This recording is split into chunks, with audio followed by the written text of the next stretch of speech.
மகாத்மா காந்தி தேசிய ஊரக வேலை உத்தரவாத சட்டம்ன்றது.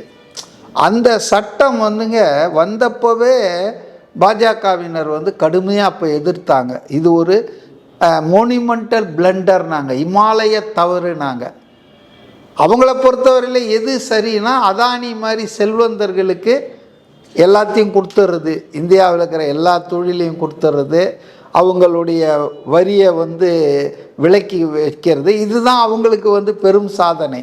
ஆனால் இது கோடானு கோடி கிராமப்புறத்தில் இருக்கக்கூடிய ஏழைகளுக்கு குறைந்தது 100 நாள் வேலைக்கு உத்தரவாதம். இது ரொம்ப சூப்பராக நடந்ததுங்க.